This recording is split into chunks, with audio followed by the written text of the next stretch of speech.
Hello, everyone. Peace and blessings, family. How are you all doing this afternoon?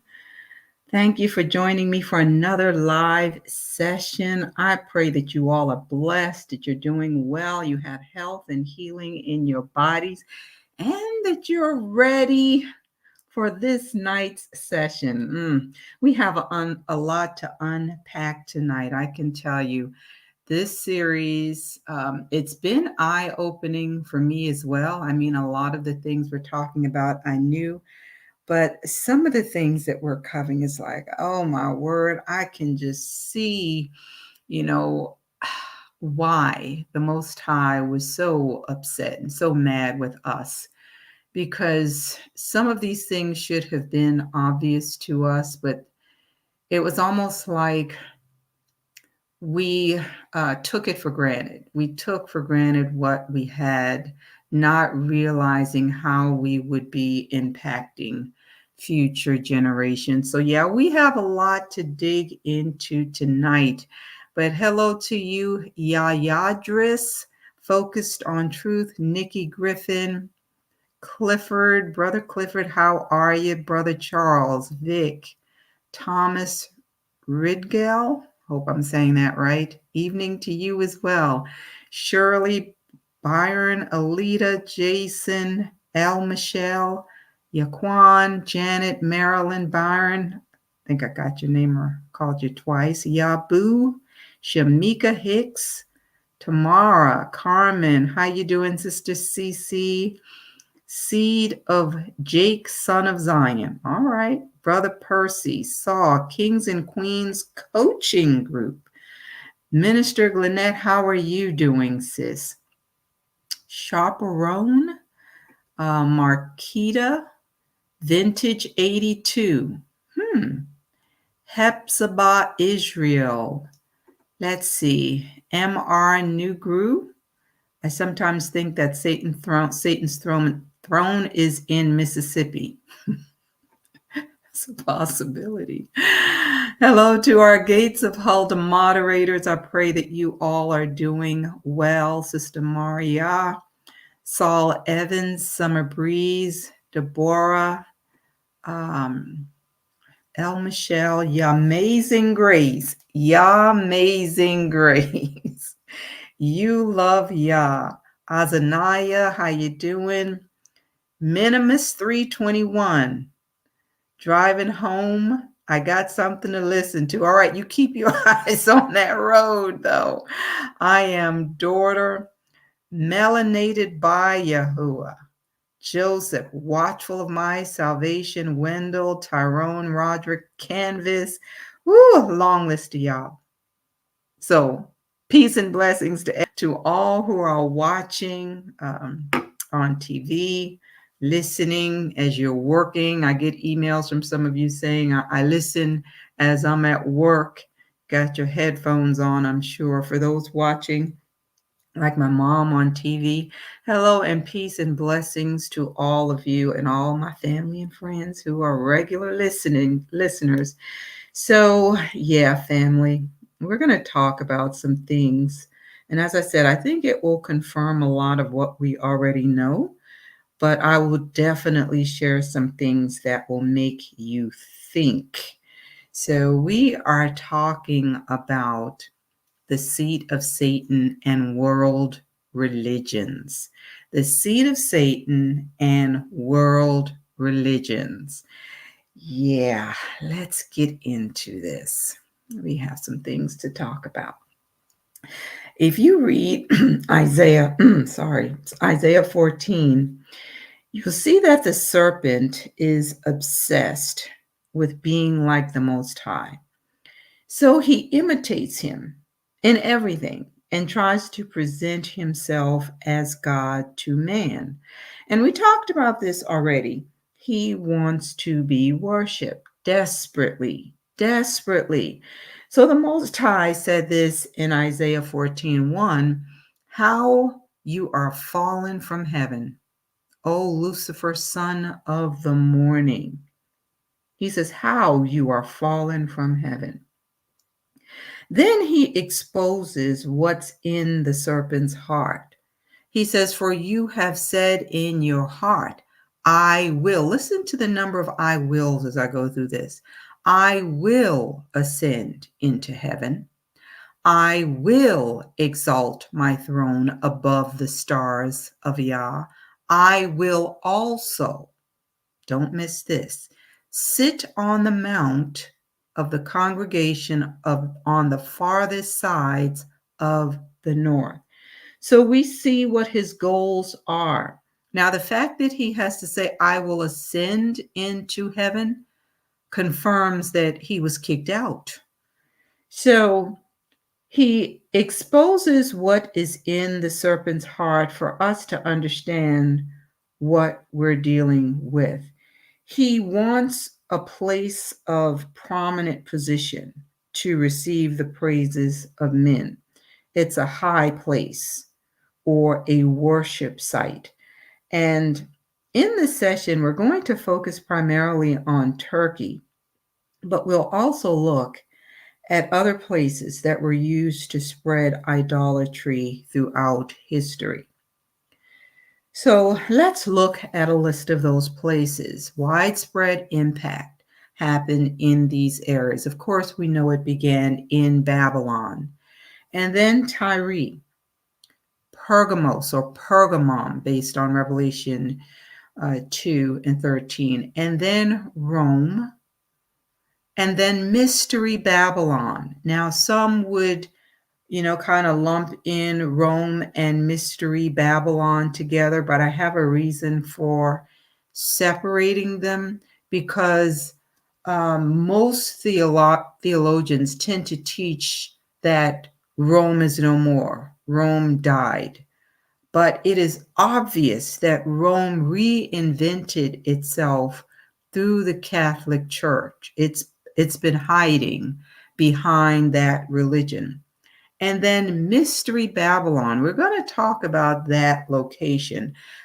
They're all connected, but I think you're going to see certain things happened in certain places. So if you can think of the place where idolatry is being disseminated now around the world, put it in the chat because I think you already know where that is.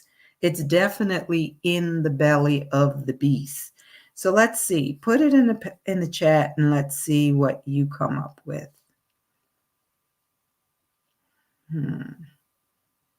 Let's see. Looking for answers. The church. Some say the church. Okay. What else are you thinking? The Ish. Some say Turkey. Catholic Church or Rome. Brian says America. MR says City of Angels. Okay. Maryland says United States, USA. So we have different opinions. So we'll get to it and see near the end. Let's go. So there are some things to know about Turkey. Turkey is known as the seat of the three major religions we've been talking about. And some sources say seat of all major religions after Babylon, of course. Turkey is also a secular country with no official religion. That I did not know. I was shocked because normally, you would just automatically say it's an Islamic nation, but it's actually a secular country with no official religion, but there is a heavy Islamic influence. It's the location of the seat of Satan, location of the gates to Hades, and believers. The early believers were first called Christians there in Turkey. Now, isn't it strange that this is the place where the three major religions formed? Keep that in mind as we go through this. So let's look at this from this article about Turkey's legal framework. It's talking about their constitution. It says the Constitution defines the country as a secular state and provides for freedom of conscience, religious belief, conviction, expression, and worship. It stipulates individuals may not be compelled to participate in religious ceremonies or to disclose their religion. Did you all know that? Put that in the chat if you already knew that, because I didn't know that. I was really shocked when I was reading over that piece of information. So they are not required to disclose their religion, and that acts of worship may be conducted freely as long as they are not directed against the integrity of the state.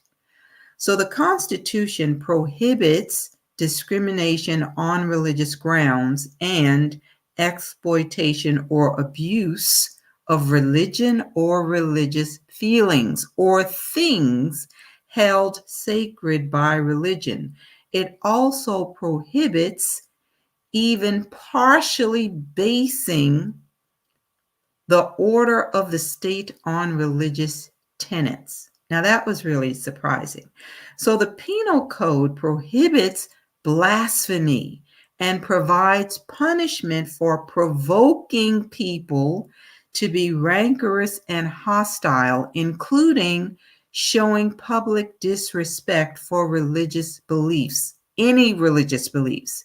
And it criminalizes insulting values held sacred by a religion. So insulting a religion in Turkey is punishable by 6 months to 1 year in prison. Did you all know that? That was a bit shocking to me. It really was. So based on their laws, they support all religions, even though there is a heavy Islamic influence there. Why? It serves as the model for religious syncretism. Their constitution defines the country as a secular state. They will respect all religions. So let's look at this from World Atlas. It says major religions in Turkey. It says Turkey is a country covering parts of both Europe and Asia, with 97% of the country in Asia and the remaining 3% situated in Europe. The Bosphorus and Dardanelles Straits and the Sea of Marmara separate these two parts of Turkey. The country is a unitary state. Listen, it is the only Muslim country without the state religion. Now just think about that. It is the only Muslim country without the state religion. The other religions in the country are Christianity, listen, Judaism, and Ashkenazi. Why are they listing Ashkenazi as a religion? Just think about that. They list them separately. We'll get to that, and you're going to find it's a bit interesting. So the Islam religion can be divided into Sunni Islam, Alevi Shia Islam, Jafari Shia Islam, and Alawi Shia Islam. All right, let's go on. All right, so I'm going to look at some of the things located there, some things found there. And I'm only highlighting some of them. There's a lot more, you all, but I'm highlighting some of them. There is a place there called Göbekli Tepe, and it was known as the oldest man-made place of worship. So This Gobekli Tepe, which means hill with a navel or pot belly hill, is found approximately 10 miles northeast of Sanofar. I'm not sure how to pronounce that. An ancient city in southeastern Turkey, once named Edessa, and known as the city of the prophets. Which prophets are we talking about? While this nearby city has a rich religious history, just how far back religion stretched in this region was unknown until the discovery of this place. So it's actually listed as a World Heritage Site now by UNESCO. So it says, this site is the oldest man-made place of worship yet discovered, dating back to 10,000 BCE. The temples were discovered by a German archaeologist who had previously worked on the Navali Kori site and dig, which is now known to be predated by this Gobekli Tepe. Now, they found various things there. A lot of the pillars, um, carved reliefs of animals, gazelles, snakes, other animals, other icons, etc. Bones have been discovered at the site, so they know that it was used for ritual sacrifices and feasts. So when you get some time, you're welcome to look this up on your own to find out more about it. So they say it's the oldest known man-made place of worship. Now, here's the thing, all of these religions are man-made. But we also know, based on scripture, the original place used to influence the affairs of men, particularly through religion, was Babylon. So let's keep going. So this article from Ancient Origins will provide some additional information. So it says, new statues and fresh insights from Karahan Tepe and this Gobekli Tepe. It says remarkable new discoveries are coming out of the ground in southeast Turkey, bringing both Gobekli Tepe and Karahan Tepe back into the spotlight. So it talks about this place, Karahan Tepe, being the oldest winter solstice alignment ever recorded and covers an area larger than the Gobekli Tepe site. So they found statues, and you see I covered some of it because when you pull it up, look, the phallus symbol is just everywhere. And it's like, oh my goodness. So yeah, it's just out there for you to see. So they discovered these statues here, clearly pagan. They discovered a boar, which is supposed to be symbolic of something they were, worshiping. They found serpents, a serpent head, etc. Various things there, and these carved stones or images. So in that location, the fertility symbols are just clearly obvious. The symbolism is there. They have giant human statues there. And they said they have the Urfa man and other statues of men holding their phallus. And it suggests that male fertility was a theme. It was the theme of the day there. So various things they've discovered there at this site. But as I said, the phallus is definitely the focal point there on the statues. There would be no doubt in your mind about the first fertility aspects there. So this article from Time also tells us what else is in Turkey. They have a place called the Gates to Hell. The Gate to Hell, it says animals dropped dead inside Roman Gate to Hell, and scientists just figured out why. So at this site, it was supposedly a portal to the underworld. So this it's interesting. It's also called Pluto's Gate or Plutonian in Greek. So it was a place of pagan worship. They would take the animals, give them to the priests there, and as they walked these animals into this enclosure, the animals would just drop dead. Birds would just drop dead if they, flew over this site, etc. And scientists say they now believe they know why this was happening. They think it's because of toxic fumes escaping, through cracks in the ground, and the animals died because they were closer to the ground. But the interesting thing is that the priests were not affected.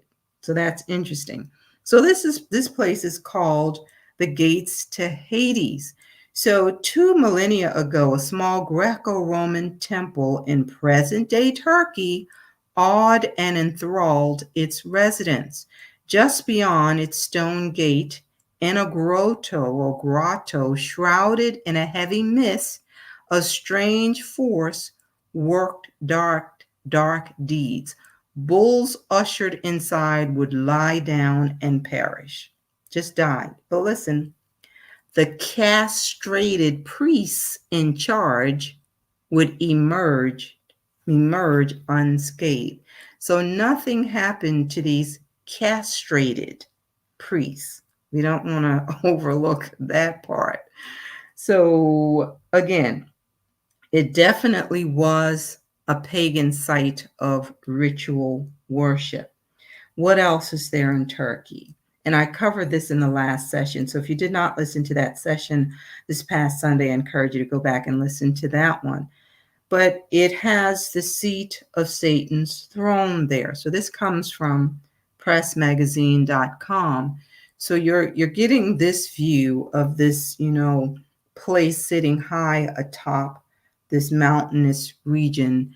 And this is an image of what it may have looked like.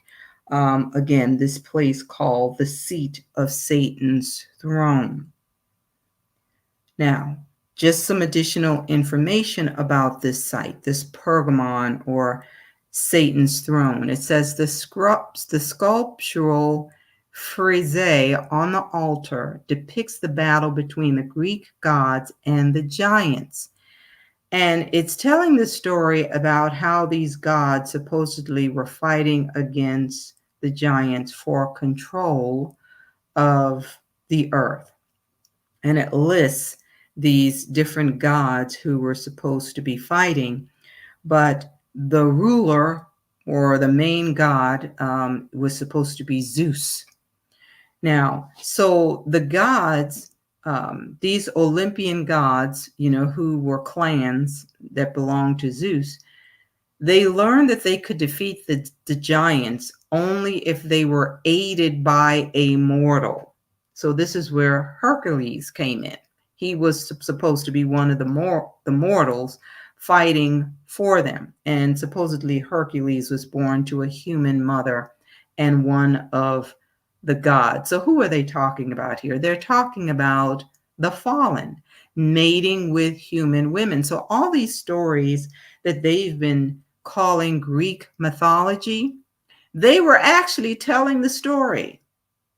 But now people are like, oh, that stuff was made up. It wasn't true. No, they were telling what actually happened in Genesis 6.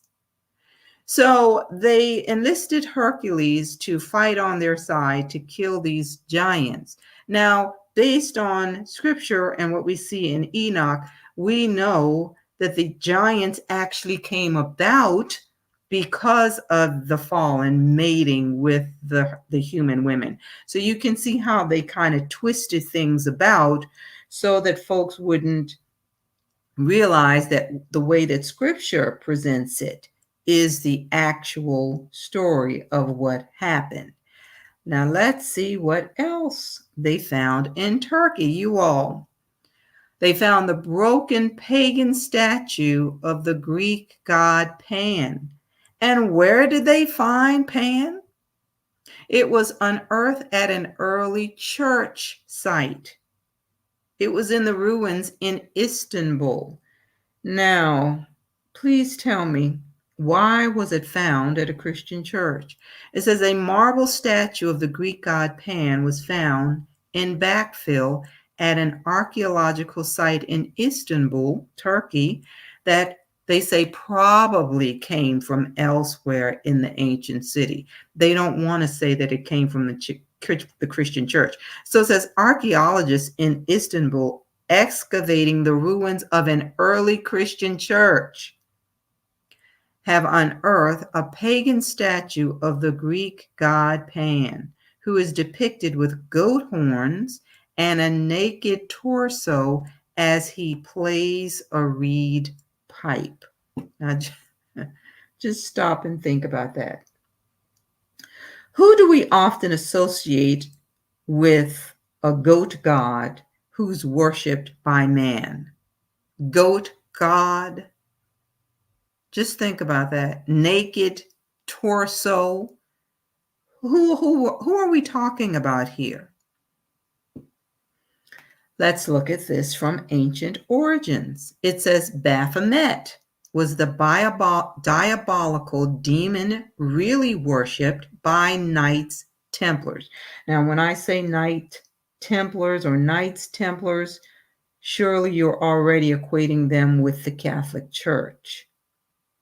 So what's normally depicted when you see images of Baphomet? The phallus symbol, the phallus symbol. And that's what Pan was known for, the wild goat god that loved music and sex. So it says Baphomet was allegedly worshipped by the Knights Templars, who later became a symbol for satanic worships.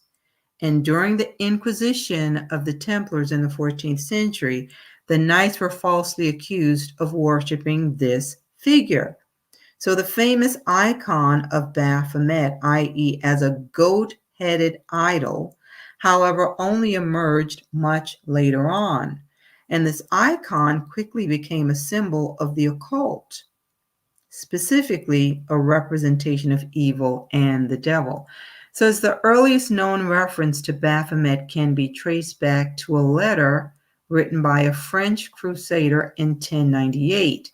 And according to this man, listen, the Muslims in the Holy Land called upon a certain Baphomet prior to battle. It is commonly accepted today that this name is a corruption of Muhammad, the founder of Islam. It says European Christians at the time perceived Islam as the worship of Muhammad, which they considered to be idolatry. So it says the evolution of Baphomet continued in 1307 when the powerful Knights Templars were being suppressed in France. The King of France was in heavy financial debt to the order, to the Knights Templars, as a result of a war with England.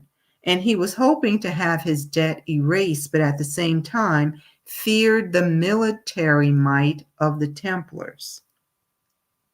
And I hope you know they're still the military might of the Roman Catholic Church. So this king, King Philip IV, decided to have the Templars arrested and charged them with heresy. Amongst other things, the Templars were accused of, listen, homosexuality, desecration of the cross, and the worship of Baphomet. So many Templars made false confessions, they say, after being subjected to the Inquisition. So it goes into the history of Baphomet as the goat-headed figure, and it was only in 1854 that it became supposedly the figure that folks are familiar with today. Now, and this is based on the account of a man named Eliphas Levi, who was a French magician. And supposedly, this is how he imagined him and how he presented him. But other sources say he was channeling, and this is the image he was given. But let's go on. So this information comes from NPR. It talks about archaeologists in Turkey that they have identified massive structures below a Roman era castle. So this is in Turkey. It says as part of what was once ancient Mesopotamia. Now let's just stop right there. Mesopotamia. Hopefully you thought of Nimrod, because this was his home base. The gods of Mesopotamia. So Turkey has long been fertile ground for archaeologists. It's home to significant sites that even predate Mesopotamia. So it's a UNESCO World Heritage Site. Who would have thought, right?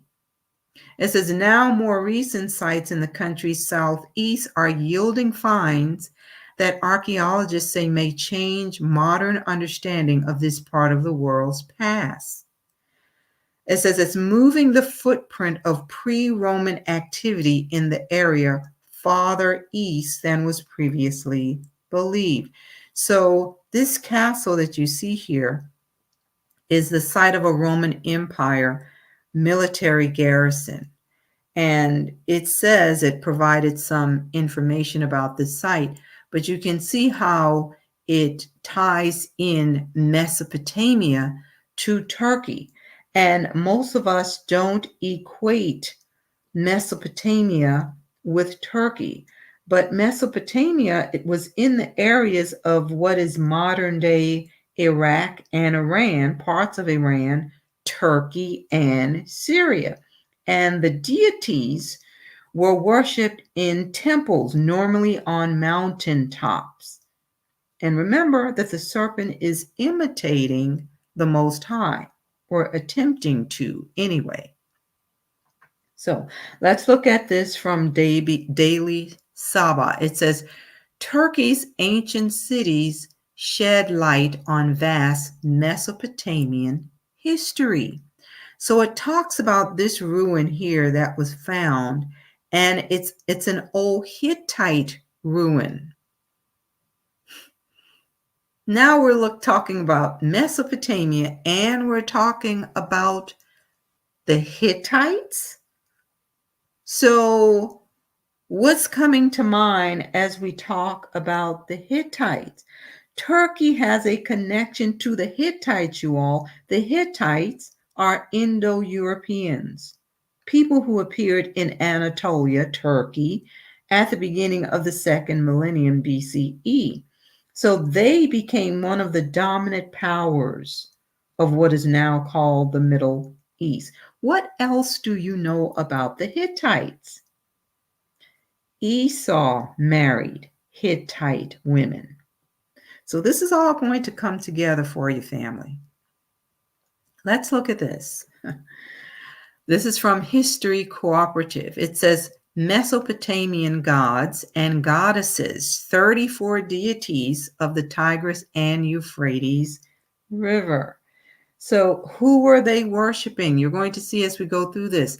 Ancient Mesopotamia has been called the cradle of civilization by many, but few realize the massive cultural and social impact its religion had on surrounding nations. Mesopotamian gods and goddesses are among the oldest in the world, and their study provides invaluable insight into the world perspective of early man. Now, so just think about Nimrod and what was happening in Mesopotamia. Let's think about the Tower of Babel. And then this also talks about the Anunnakis. The Anunnakis are a set of Mesopotamian deities responsible for determining the fates of mankind. They are frequently 8 Anunnaki in any given Mesopotamian religious belief, though historical records listing all names and the exact number of gods do not currently exist. So who are they talking about? They're talking about the fallen. That's who they were worshiping. and then later on worshiping giants as well. So let's go on. We want to know, what is the significance of Turkey in all of this? So this comes from World History EDU. It says the city of Constantinople, history and major facts. So it says Constantinople, now known as Istanbul. Where was it? In Turkey. Constantinople, now known as Istanbul, is one of the world's most historically significant cities. The city's been known for serving as a bridge between Europe and Asia across the Bosphorus Strait. Its history encompasses multiple epochs and empires, beginning as a small settlement and rising to the capital of the Roman, Byzantine, and Ottoman Empire. Interesting, right? Turkey, a lot of stuff happening in Turkey. So let's connect some dots. It says, why did Emperor Constantine choose Byzantium as his new capital? Why Turkey? It says in 324, after reuniting the Eastern and Western Roman empires, Emperor Constantine, let's just call him Constantine. We're not going to call him the Great, chose the ancient city of Byzantium as the new capital, initially naming it Nova Roma. So in 330, it was dedicated as Constantinople. So he chose this as his new capital for several strategic and political reasons. So strategically, it was situated at the crossroads of Europe and Asia, controlling a vital trade route between the two continents. And it also allowed for effective control and defense of maritime traffic between the Black Sea and the Mediterranean. Now, politically, this area was distant from the old power centers of the Roman Empire, which were often centers of political intrigue and instability. So it was a distance away. So here's what happened. They established a new capital there, and this allowed Constantine to break from past conflicts and exert his influence afresh. But more than that, additionally, it says, its relatively neutral and new status offered an opportunity to shape the city into a Christian capital. Bingo. That's why it was chosen. He was reinforcing his support for Christianity within the empire there in Constantinople, in Turkey. So it became the new home base, let's say, to spread the new religion that the Romans had mixed with their old pagan religions. This was home base so that they could spread it later around the world. Birthplace of Christianity, we can say. And we're going to go on and we'll read some more information so we see how all of this comes together. So this is from history.com. It says Constantinople is an ancient city in modern day Turkey that's now known as Istanbul. First settled in the 7th century BC, Constantinople developed into a thriving port thanks to its prime geographic location between Europe and Asia. In AD 330, it became the site of Roman Emperor Constantine's New Rome. New Rome, where? In Turkey. A Christian city of immense wealth and magnificent architecture. Constantinople stood as the seat of the Byzantine Empire for the next 1100 years, until it was overrun by the Ottoman Empire in 1453. Now, most of you may have already, read this information, this information. But as I go on, you're going to see that this system had a lot to do with a certain group of people who were also living in Turkey. Let's go on. We want to dig a little deeper and read Acts 11:26 so that we can see the connection to Christianity. And when he found them, he brought him unto Antioch. And it came to pass that a whole year they assembled themselves with the church and taught much people. And the disciples were called Christians first in Antioch. So let's read the backstory so that we can see what it was talking about. If we go back and look at Acts 11:19 through 20, you'll see that the early believers were scattered because they were being persecuted. And this persecution was so strong that Stephen traveled as far as Phoenix and Cyprus and Antioch. He was preaching the word, listen, to none but unto the Yehudis only. And some of them were men of Cyprus and Cyrene, which when they were come to Antioch, so then when they left there and they went into Antioch, they started teaching the Grecians and preaching the gospel. So it was in this place that this name was placed upon them. They were then called Christians. Now let's go on. Let's look at this information from Britannica. It says Antioch was the center of the Seleucid kingdom, and then it was annexed by Rome and was made the capital of the Roman province of Syria. It became the third largest city of the Roman Empire in size and importance. It possessed magnificent temples, theaters, aqueducts, and baths.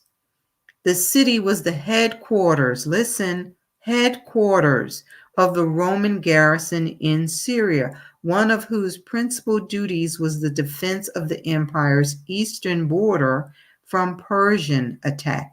Antioch was also one of the earliest centers of Christianity. So those who were following Christ were first called Christians there. Now, let's go on. We're going to look at some commentary from Ellicott, and it says the disciples were called Christians first in Antioch. The term for were called is not the word usually so rendered. Better perhaps got the name of Christians. This is where they got that name. So the Emperor Julian notes the tendency to invent nicknames as a form of satire, as characteristic of the population of Antioch in his time.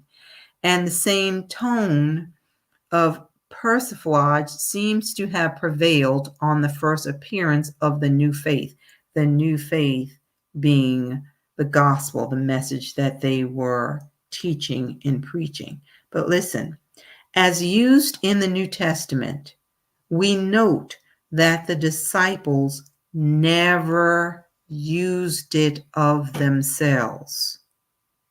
Never. What did they call themselves?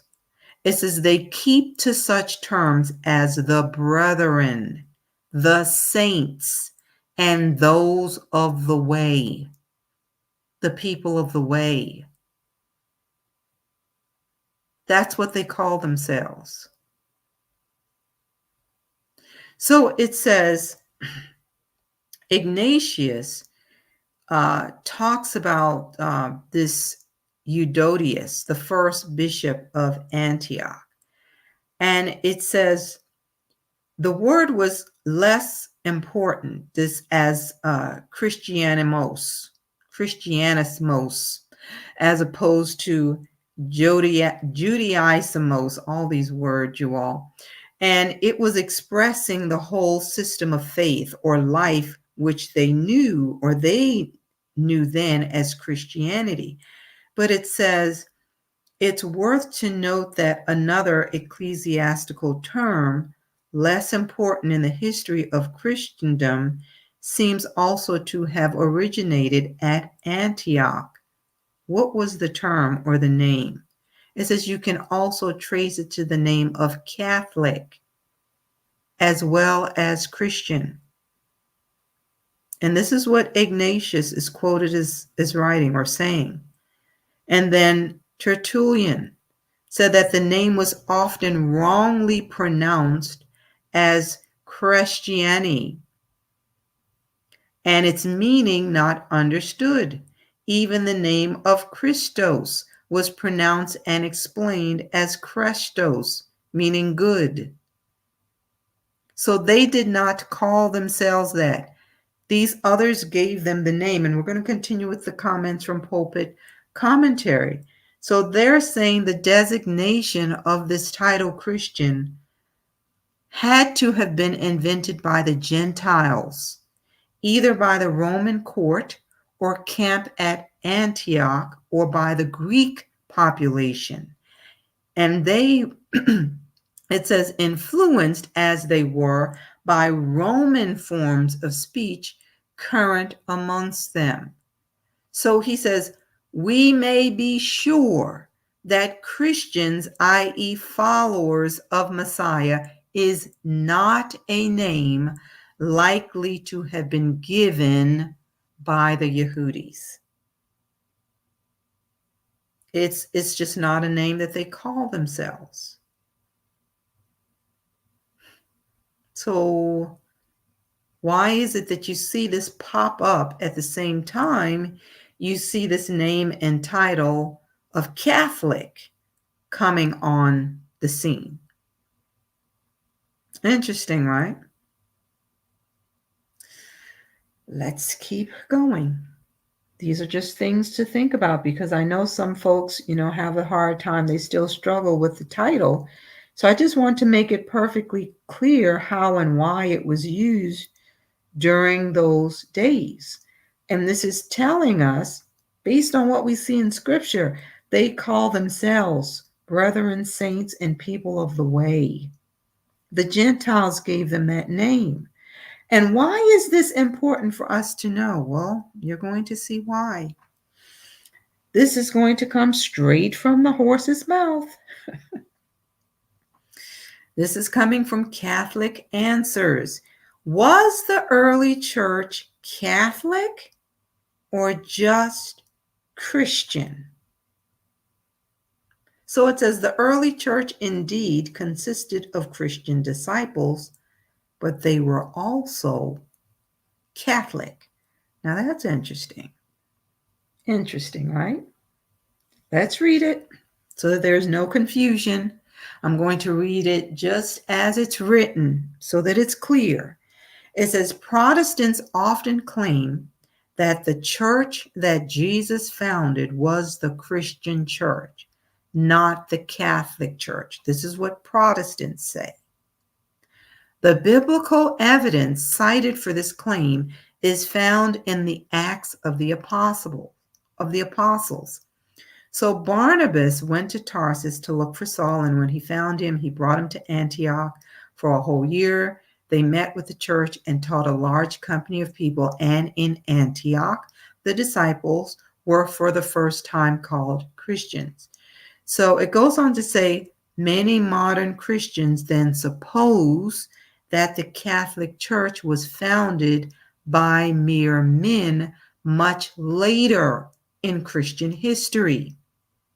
It says, no doubt, disciples in the early church became known as Christians, but does this mean that their church was not the Catholic Church. A little historical study into the church at Antioch reveals that these early Christians' church, the early Christian church, was indeed the Catholic Church. Now pause and think on that, because folks will fight and try to make it seem like they're not the same. Let's go on. It says the term Catholic Church broadly means universal assembly, and Ignatius used it when writing to the Christians of Smyrna as a term of unity. He exhorted these Christians to follow their bishop, just as the broader universal assembly of Christians follows Christ. He clearly uses the terms Christian and Catholic. Christian and Catholic Church distinctly. He uses the terms distinctly. Distinctly means he's emphasizing the clear and unmistakable nature of something so that it can be clearly understood. They were equating the two. He uses the terms Christian and Catholic Church distinctly. Disciples of Christ are Christians. The universal assembly of Christians is what? The Catholic Church. It says some might claim that Ignatius intended to use the term Catholic Church not as a proper name for the church, but only as a general reference to the larger assembly of Christians. If so, then the Universal Assembly had no proper name yet, but Catholic Church. Continued in use until it became the proper name of the one church that Christ built on Peter and his successors. So listen, it says, thus we see that the Christians of Antioch were part of what? The Catholic Church. They were indeed Christian disciples, but they were also Catholic. We have to keep driving home this point because folks refuse to believe it. It says, given the unbroken chain of succession at Antioch, this is the lie they made up about Peter, establishing the Catholic Church. If any Christian today wishes to identify, listen, with the biblical Christians of the first century mentioned in Acts 11, it follows quite logically that he must also identify with those same Christians' universal assembly, the Catholic Church. Can it be any clearer than that? Let me just go ahead and say it for you. If you say you are Christian, they are telling you you are a Catholic. Plain and simple. Plain and simple.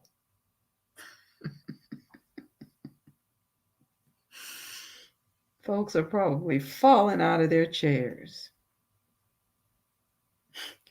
I hope you see this. I hope you see this. Now, this is coming from Ignatius, one of the earliest bishops of Antioch, possibly the third, according to Eusebius. This man was not an Israelite. We know that. But here we're seeing the shift. We see who's telling the story now. It's not the Israelites. So let's go on. This is from Biblical Archaeology Society. It says, today the concept of Jewish Christians. What in the world? What is that? I mean, it doesn't even sound like the two would go together. What is a Jewish Christian? They're talking about the Yehudis who believed in Messiah. That's what they were labeling them as. So this concept of Jewish Christians may sound like a confusion of two religions.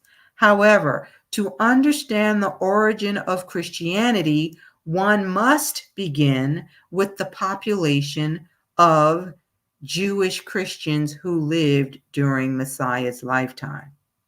Those who believed in Messiah, the Israelites who believed in Messiah.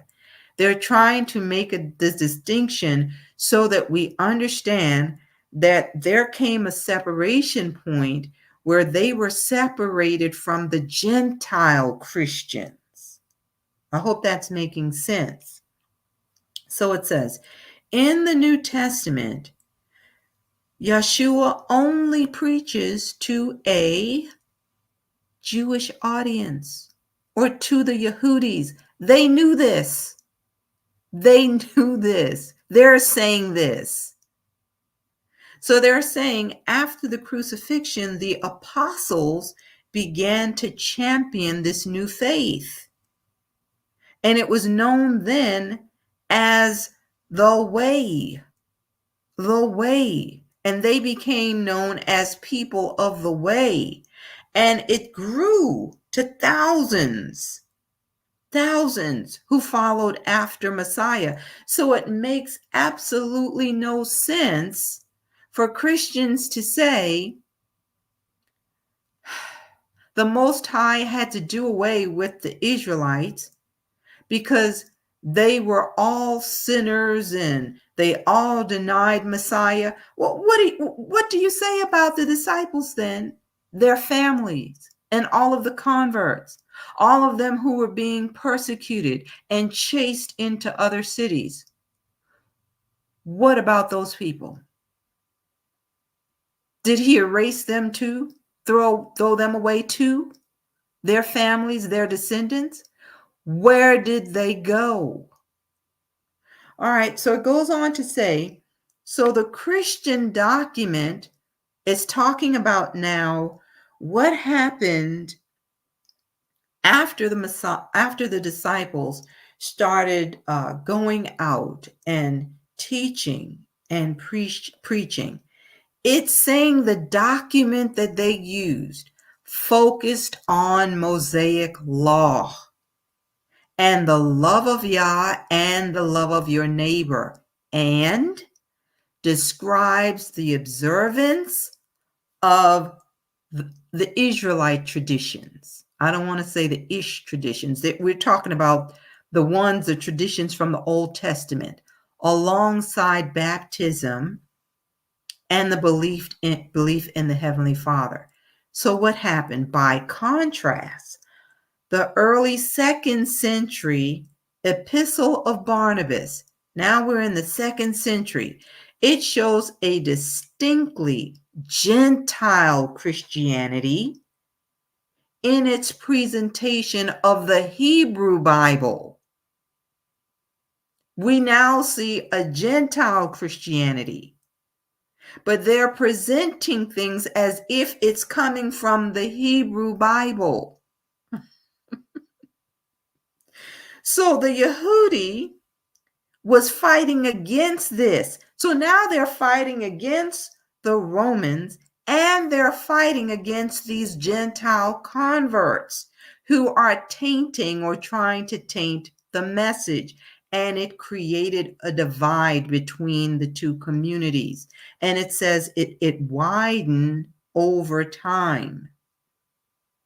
But what did the Christians have on their side? The Roman Empire. The Roman Empire was attacking and erasing the Israelites. So they became a minority group. Listen, in the newly established church.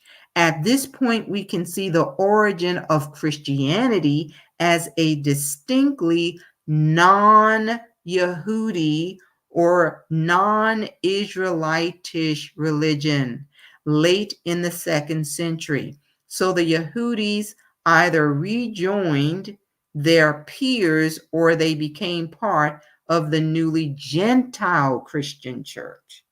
I hope you see the shift. But there was a divide. And that's the part that's not talked about. Christianity is taught as though it's the exact same message taught by the disciples, and the disciples are the ones saying, no, you don't keep the feast days, you don't follow the Sabbath, you don't have to do any of that. That is not true. It came about as a result of the Gentile church. Are you all getting this? I hope you are. I'm taking my time with this so that it's clear. Let's go on. So Giza Vermes wrote, Acts identifies the demographic watershed regarding the composition of this movement, the Way, it was called. It began around 40 CE with the admission, into the church of the family of the Roman centurion Cornelius in Caesarea. Later came the Gentile members of the mixed Jewish-Greek church in Antioch, as well as the many pagan converts of Paul in Syria, Asia Minor, and Greece. With them, the Jewish monopoly in the new movement came to an end. Listen, Jewish and Gentile Christianity was born. So as Gentiles join the movement, please don't miss this. Focus on Torah, the way that our ancestors were told to worship the Most High, that included the law, statutes, and commandments, decreased. And we start to see the origin of Christianity as a distinct religion. Jewish Christians in Jerusalem participated in separate services from the Gentile Christian population. They agreed on the message and its importance, but there was division between the groups. And now you see why it was so easy for the Roman Empire to embed all of the paganism into it. This didn't happen overnight. But the Romans took control of this message. They took on the role of priest and king. And isn't that what we see with the Roman Empire? And then we see the Roman Catholic Church, there, the priests. So listen to this from History Skills. The divine power of the Pontifex Maximus in ancient Rome. So it says the Pontifex Maximus was the chief priest of ancient Rome. Let me say it again. The Pontifex Maximus was the chief priest of ancient Rome, which held a position of immense religious and political importance. We see church and state. As head of the prestigious College of Pontiffs, this position was responsible for overseeing, the conduct of all religious ceremonies and maintaining the city's sacred sites and interpreting the mysterious will of the gods. They're not talking about the Most High here. Pontifex Maximus, you all. That was that role, that position. You all, I'm telling you, if we don't understand and we don't get this information, it can be confusing. And then you'll have, folks trying to make you think that, no, the two are the same. There is no difference. They all worship Messiah, or they're all serving the same God. No. And you need to study this out for yourself if you don't believe it. Let's go on. It says, what powers did the Pontifex Maximus have? As the chief priest of the Roman state religion, the Pontifex Maximus presided over public ceremonies and rituals, ensuring, don't miss this, ensuring that they were conducted according to ancient tradition. Ancient tradition. The ancient Roman traditions. So, what did they do? They changed the names of gods and renamed them Peter and David. They changed pagan temples into churches. Instead of the biblical feast days, they inserted the pagan holidays. They erased the Negroid features and whitewashed all of the images. Why do you think they were burning all of the books? They had a reason for doing that. They were burning the books, the manuscripts, the scrolls. They needed to erase evidence. It goes on to say, let me reread the first part. They ensured that the religious rituals and ceremonies were conducted according to ancient tradition. This included overseeing major religious festivals, managing the calendar. They changed the calendar, and supervising the Vestal virgins. Think about the nuns, who were responsible for maintaining the sacred fire of Vesta and performing other vital religious duties. I hope it's coming together for you, family.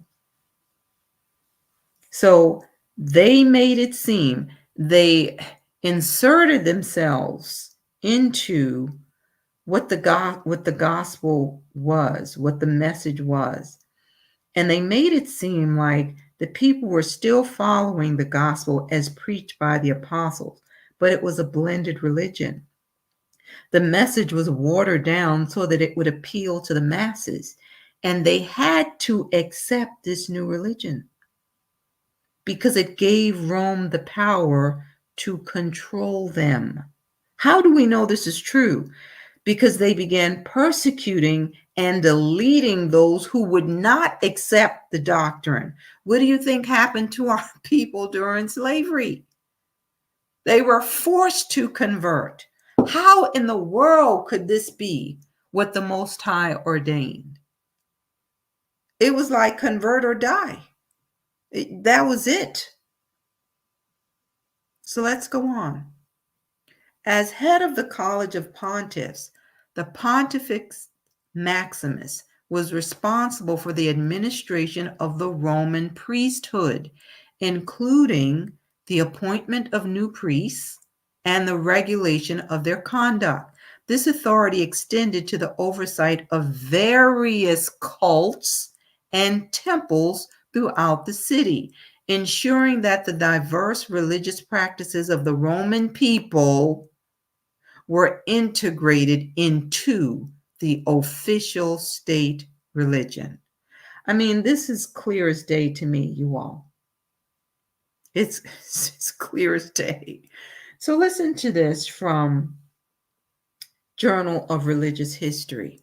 It's talking about anchoring pontifical authority.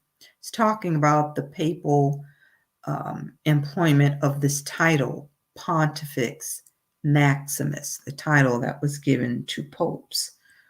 Let's read it. It says, in the 4th century, Constantine and his Christian successors continued this official titulature, despite the obviously pagan connotations.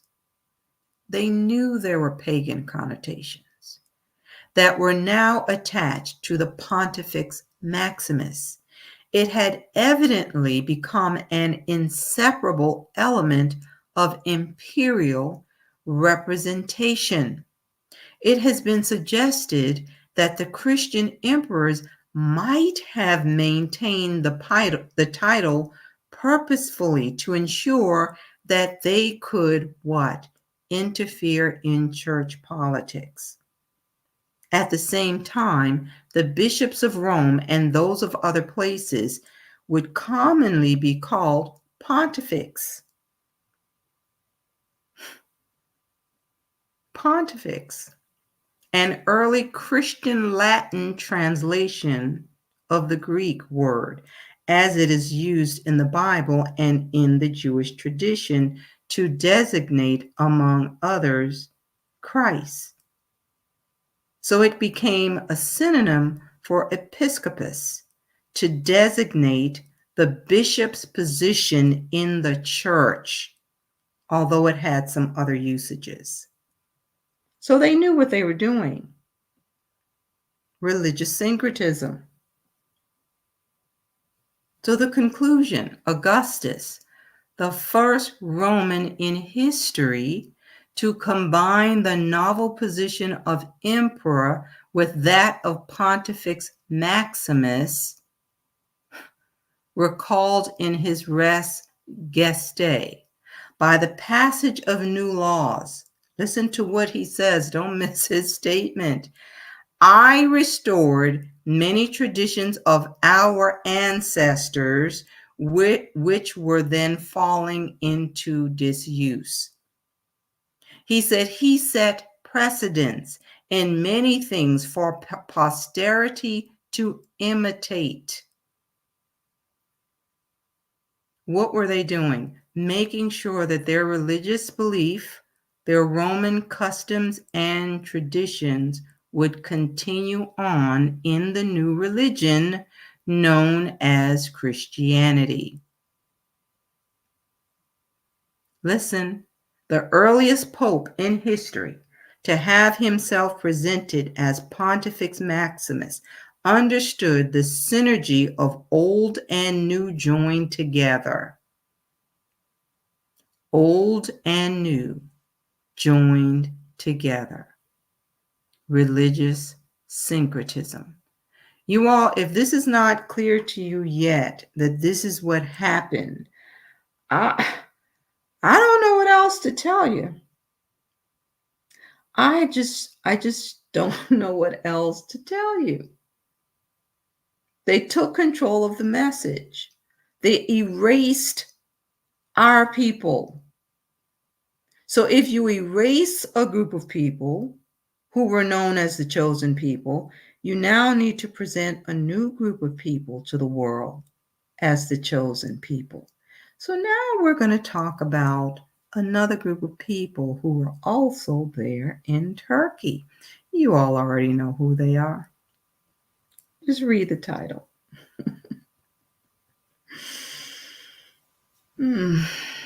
Just read the title.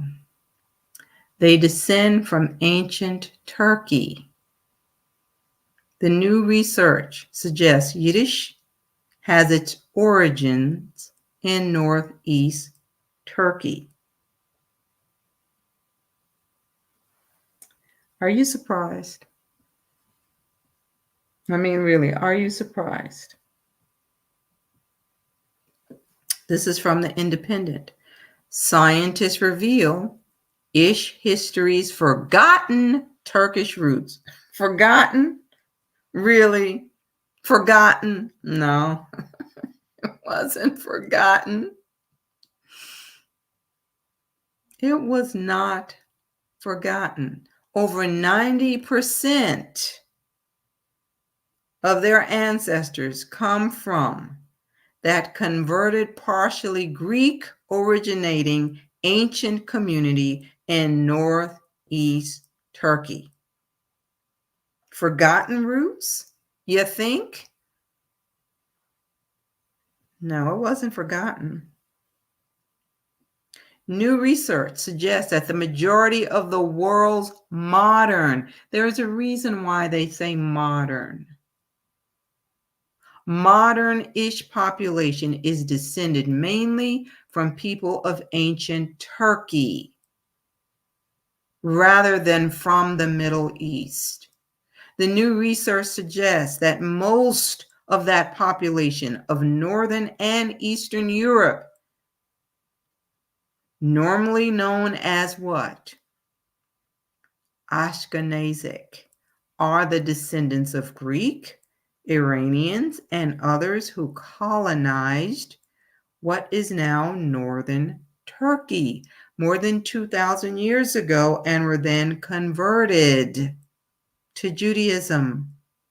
That's why I say we cannot link ourselves, we cannot attach ourselves to this religion known as Judaism. That's not us.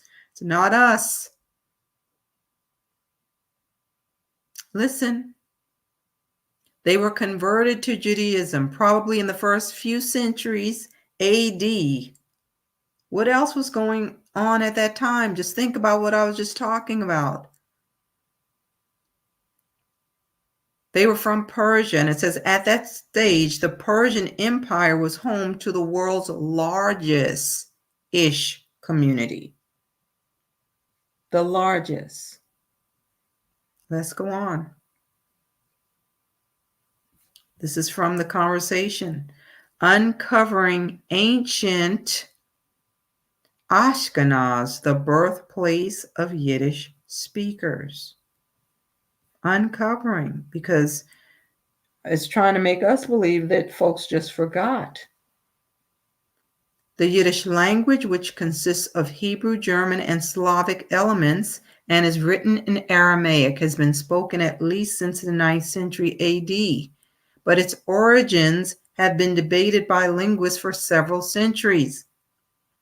Some have suggested a German origin.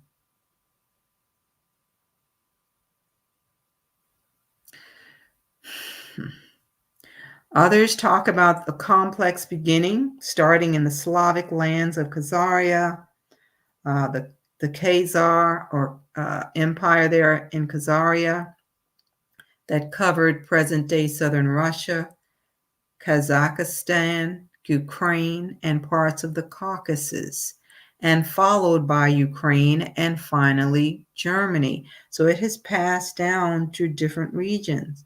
So although the language adopted a German vocabulary, it retained its Slavic grammar, which is why Yiddish is often referred to as bad German. So there's a Germanic connection. Is that why the seat of Satan is now in Berlin? I mean, why would they want it? Why did they want it? Yeah, bring it here. We're going to set it up in Berlin. Why?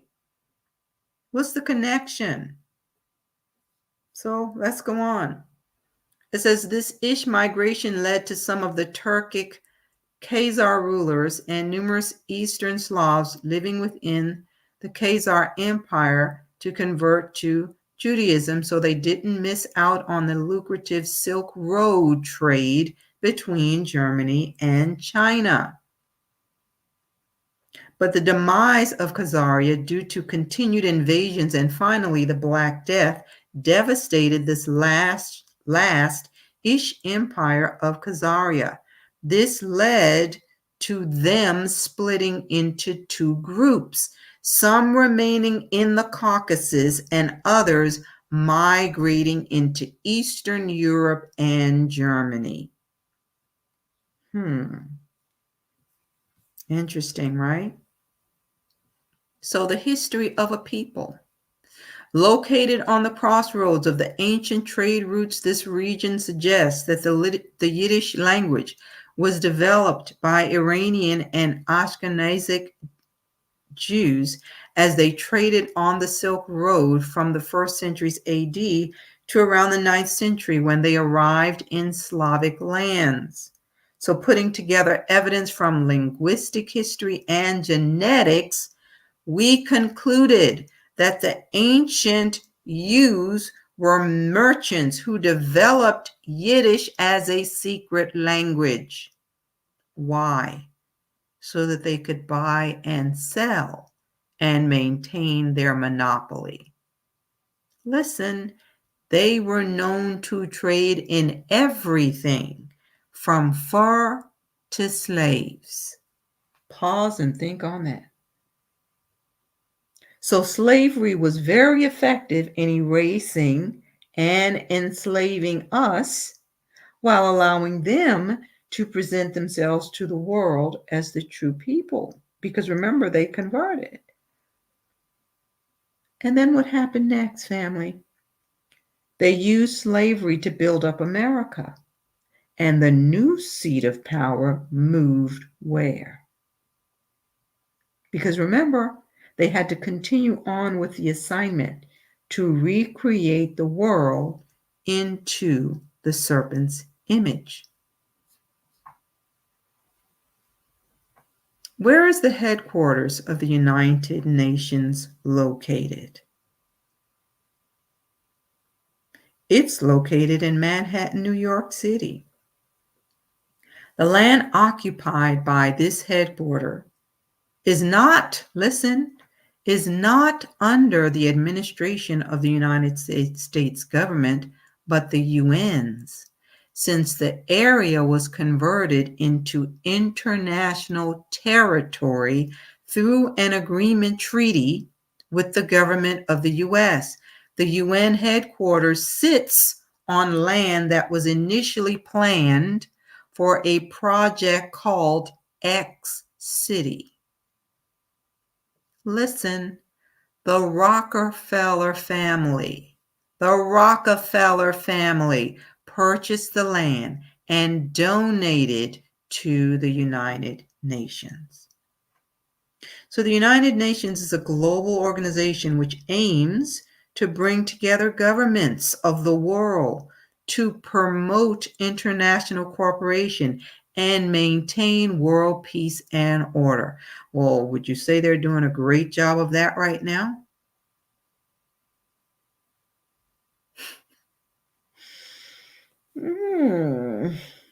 So the central office for the beast system to conduct business and to continue to transmit or send out the message to the other nations is right there. But we can see that Turkey is the place where the pagan gods, that admixture, the religious syncretism began, and then it spread out. I know I covered a lot. But this is information that we need to know. We need to know this because it helps to clear up some of the confusion so that we know that we're talking about apples and oranges. It's not the same. You cannot say the religion that the Catholic Church handed down, where they created all of these different religions. The mother church is still the Roman Catholic Church. And they're telling you, if you're saying that you're a Christian, you are saying that you are a Catholic. Now, you can argue, go argue with them. Go argue with them. Tell them they're not telling the truth. Go argue with them. You see what I'm saying? Because you all try to make us seem like, oh, we're just making stuff up. But this stuff is coming straight from the horse's mouth. Straight from the horse's mouth. Byron says, there's that mixing again. Absolutely. Roderick, so much is being revealed. And the Most High wants us to know. It's time to pull the covers back. Time to pull the covers back. Louise says Japheth whited out his seed like Esau did with the Nephilim. Then they merge. They were both black to start out with. Absolutely right. Notorious Hebrew. Canaan is mixed up in the Babylon stew too. You, for sure, they're in there. For sure. So, Yo Bob says they stole everything. Yeah. Yeah. The whole truth, so help me, Yah. They can rename people and lands, but the Most High truth will be revealed. Absolutely. He knows. Look, that's why he's going to separate sheep from goats. Look, the Father is going to identify his people, and he's going to make it plain. It's going to be obvious. He's going to say, they will know that I have loved you. Charles says Greek and Iranian, so they want to fight their first cousin today. That's a family feud. Hebrew girl, I'm with you on this one. These heathens exhaust me. I'm just trying to tell you these.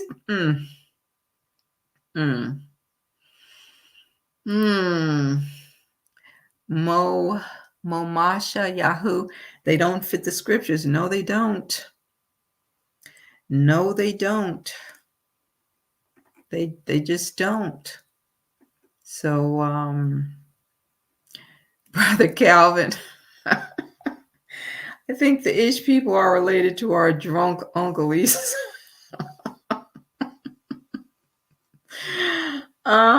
Yeah. Sister Betty, how you doing? It's their history to deal with Satan. Yeah, Pride of Judah says, I was wondering that too, why the seat of Satan was in Berlin. Yeah, why did they want it? You know? I mean, just think about that. Child, I'm trying to tell you. Wow. Posh shoe. So that is where those hats they wear came from. Oh my word. Brother Chris says Paleo Hebrew only.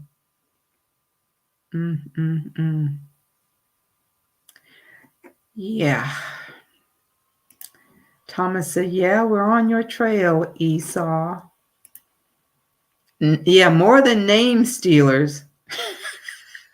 They took everything. They took everything. The roof, the nails, the grass. Yah said they went through a lot of trouble to trip us up. Yes, they did. Yes, they did. And look how long it's worked for them. It's been working for them. Chosen daughter of Zion, shaking my head. That's all you can do with some of this. That's all you can do. So Brother Roderick says they've been hiding themselves throughout history. That's exactly what they're doing. That's exactly, and the world bought into it. It's one of the greatest deceptions. One of the greatest deceptions. Oh, Sister Rita says they even sued 23andMe because of the truth they found. I didn't know they did. So now they won't say anything about the truth of their real ancestry. Yeah, they have to hide it. They really do. They have to hide it. All roads lead to Rome. Yeah, and apparently Yahya addressed New York too, right? New York too.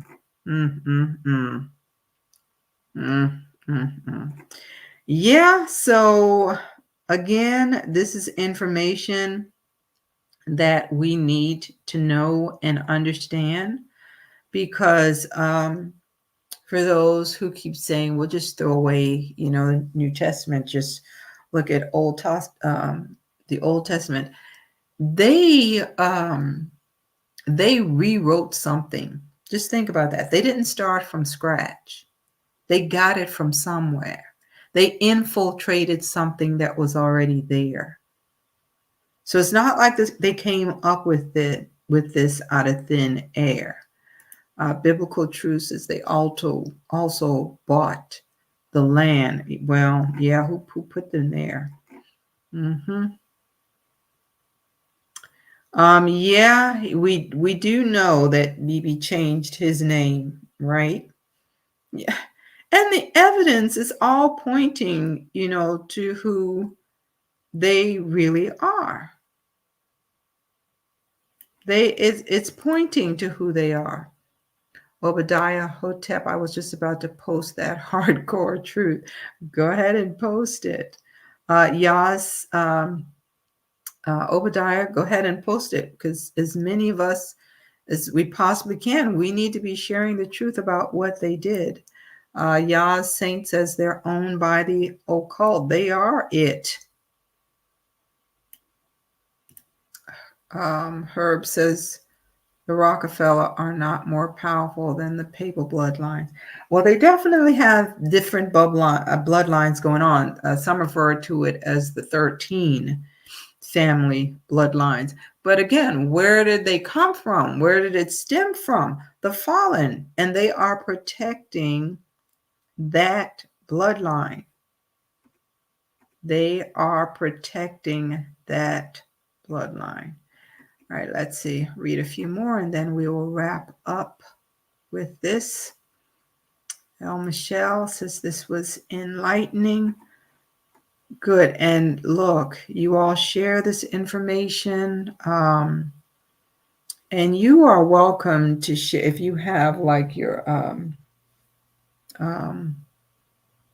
what is it called? The one they're trying to get rid of now. Not YouTube. You all help me out. Twitter, other sites, TikTok sites. You're welcome to share snippets from these messages. You don't have to reach out and say, can I? Yes, please share it. Just, state where you got it. But yes, you're definitely welcome to share this information. Soulfully Sowing Seeds, I believe that's the name of her channel. She shares often. So yes, be sure to share. And if you have not hit the like, please go ahead and do that and help it to get out to even more people, so that we can, share this information to our people. Let's see. I'm going to read a few more. DD, vital teaching. They've usurped our culture. Yeah, they have a coup d'etat going on right now, but we know that we know what's going to happen. If you look up the UN, you'll see that there are 5 members with vetoing rights, like they can veto the things that come across. And what's interesting is that if you look at the 5 nations with that power, 2 of them are fighting against the other 3, Russia and China, fighting against the United States, Britain, and France. How is that supposed to work? How is that supposed to work? But then you see how the Most High is going to work this out, because you're going to have to look at the history of the 3 during slavery, and we know how they end. So it's all coming together. It's all coming together. How you doing, Apostle Curtis Lewis? Thanks for joining us. Go argue with them. Yeah, don't argue with us. We don't have time to fight with you all. Go argue with them. Brother Harold says Satan is the most subtle, for sure, the most subtle. Subtly, they have included and inserted themselves into everything that we had. We know it, that it had to happen, but my, they really went too far. They really went too far. So it's 9:34. We're going to wrap up here. Again, thank you all. How are you, Brother Don? Shalom to you as well. Please share the information. As I said, you don't have to ask me if you can share it. Yes, you can share it. So again, just say where you got it, because we need all hands on deck, family, to wake our people up. We really do. And we know some of them, you can tell them 1,000 times and they just determined to, be stubborn and resist, and they think you're taking something from them if you say that this is not who you are. This is truly who you are. It's almost like they're willing to fight for the lie. And you know what? I was there. I was there. I'm so glad. I'm so glad. I'm so glad that the Most High woke me up to the truth. And I mean, now it's so obvious. It's like, you can't refute this. Brother Paul, absolutely, the truth shall be revealed. I mean, it's just, you cannot refute it. You really can't. It's just, it's there. It's in plain sight for those who are willing to do the work and go and study this out. It's there. So we're going to wrap up there, family. Again, if you have not hit the like button, and if you would kindly do that for us. And for those who ask about how to support the ministry, I believe that the moderators have been placing that information in the chat. But there are multiple ways to support the ministry. Thank you to all of you who do. Just know that it is greatly appreciated. I have to shout out or give a shout out to our Zion's Wailing Women prayer group. You all, they had 4 weeks of dedicated time of prayer. We had active prayer going on 7 days a week for 4 weeks, praying for our people, praying for Israel, praying for what comes next with us. So praises to the Most High Yah for all of those sisters who dedicate their time and their effort to pray, for our family, for our people. They made a commitment, and I'm just thankful for the Most High for all that He is doing and will continue to do through that prayer group. So thank you, sisters. All right, family, we're going to end it right there. Peace and blessings to you all. Be blessed, family, and you all take care.